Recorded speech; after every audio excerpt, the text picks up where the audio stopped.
Саламатсыңарбы, урматтуу окуучулар, урматтуу достор. Бүгүн биз сиздер үчүн кезектеги онлайн сабагыбызды сунуштайбыз, тартуулайбыз.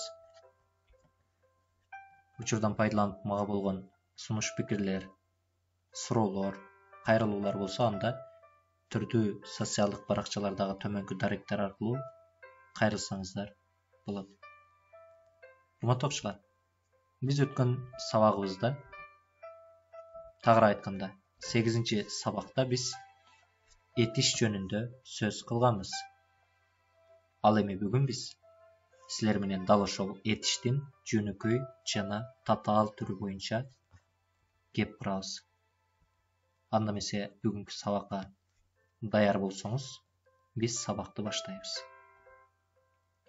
Этиш экиге бөлүнөт: жөнөкөй жана татаал. Эми булардын ар бирине өзүнчө токтоло кетели.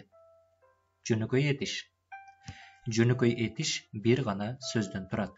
Мисалы, күлдү, жыгылды, ырдады, басты, кетти, чакырды, ойлоду, сүйлөдү. Буларды дагы да түшүнүктүү болуусу үчүн силерге бир канча мисалдарды келтирип берели. Ал чыныкластан күлдү. Эмне кылды? Күлдү.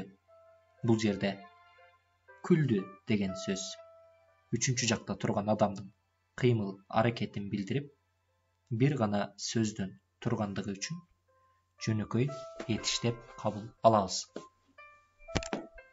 Жийдегүл каттуу жыгылды. Эмне кылды? Жыгылды. Же болбосо эмне болду? Жыгылды. Ким жыгылды? Жийдегүл.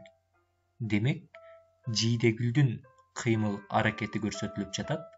Бир гана сөздөн турган үчүн бул дагы жөнөкөй этиш болуп эсептелинет.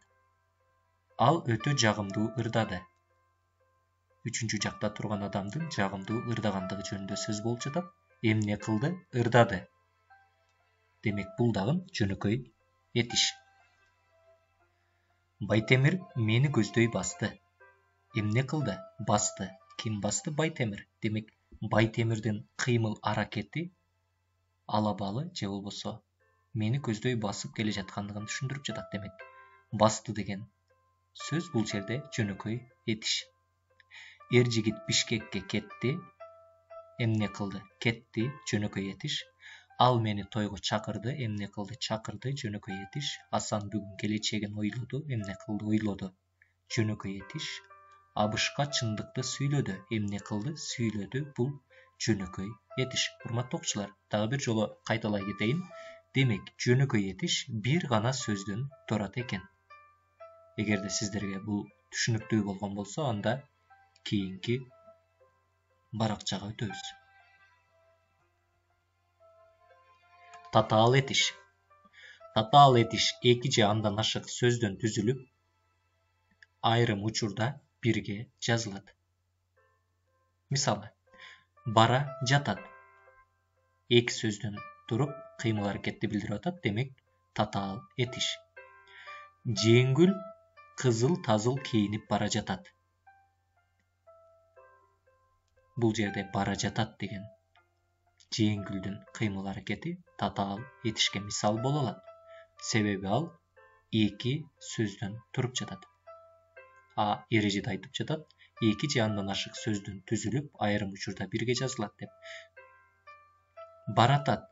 Бул дагы татаал этишке мисал боло алат. Себеби бара жатат деген татаал этиштин биригип кеткенинде бул баратат болуп жазылат.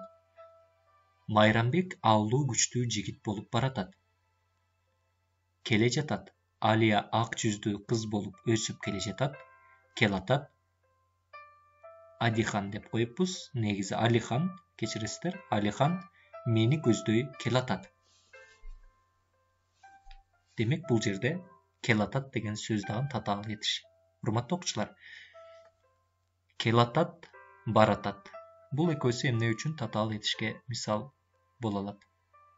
Себеби бул эки сөз бара жатат жана келе жатат деген сөздөрдүн биригип жазылып калгандагы көрүнүшү. Эскерте кетели. жазууда етиштин эки түрү тең колдонулат. Мындан чыкты сиз сүйлөм түзүп жатып, сүйлөп жатып, же болбосо эссе жазып, тил баян жазып жаткан учурда келе жатат деп жазсаңыз деле сиздин жазганыңыз туура болот. Келатат деп жазсаңыз деле сиздин жазганыңыз туура болот. Эгерде етиштин татаал түрү боюнча мыкты түшүнгөн болсоңуз, дагы бир жолу айта кетейин. Татаал етиш эки жагынан ашык сөздөн түзүлүп айрым учурда бирге жазылат. Бара жатат, баратат, келе жатат, келатат.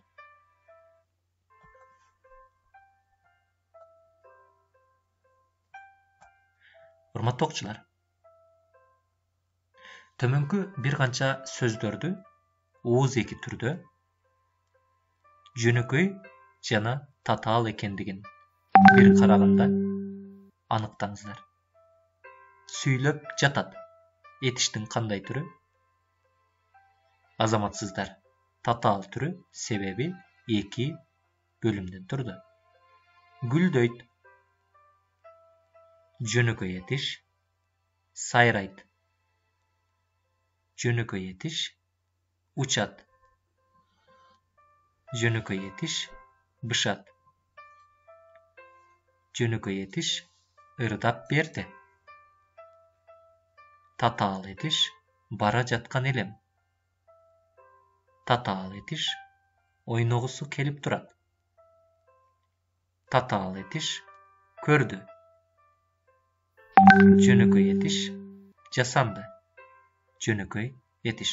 Урматтуу окуучулар, демек жөнөкөй жана татаал этиштерди бири-биринен ажыратып, ал эми чогуу жазылган татаал этиштердин түрүнүн дагы жазылышы жөнүндө бүгүнкү сабактын жүрүшүндө маалымат алган болсоңуз жана түшүнгөн болсоңуз, бул эң жакшы, эң сонун.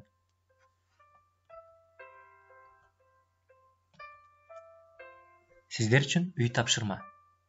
Татаал этиштерди катыштырып, 3 сүйлөм түзгүлө. Аларга суроо берип, сүйлөмдө аткарган милдетин аныктагыла. Урматтуу окуучулар, биз жогорудагы 8-сабакта этиштин сүйлөм ичинде көбүнчө баяндооч жана бышыктоочтун милдетин аткарар жөнүндө сөз кылганбыз. А силер болсо 3 сүйлөм түзүп, татаал этиштерди катыштырып, алардын ар бирине суроо берип, дал ошол суроо берүү аркылуу сүйлөмдө аткарган милдетин аныктагыла. Ал эми өзүңөрдүн түзгөн сүйлөмүңөрдү кыргыз тили жана адабияты мугалимгерге WhatsApp аркылуу жибергиле. Ушуну менен биздин бүгүнкү этиштин жөнөкөй жана татаал түрү боюнча сөз кылган сабагыбыз, тагыраагы сиздер үчүн даярдаган сабагыбыз өзүнүн жыйынтыгына келип жетти. Кайрадан кийинки онлайн сабактарда жолукканча сак саламат туруңуздар, аман болуңуздар. Ар дайым жакшылыктар болсун, элибизде тынчтык болсун, береке болсун, ынтымак болсун, ырыскы болсун. Ар дайым кубанычта болуңуздар. Сиздер менен мен Илгиз Шамырзаев болдум. Кайрадан кийинки сабактарда жолукканча сак саламатта туруңуздар. Биздин баракчага катталып, жакты белгисин басып кетүүнү унутпаңыздар. Биз сиздер үчүн түрдүү жакшы сабактарды сунуштаганга аракет кылабыз. Аман болуңуздар.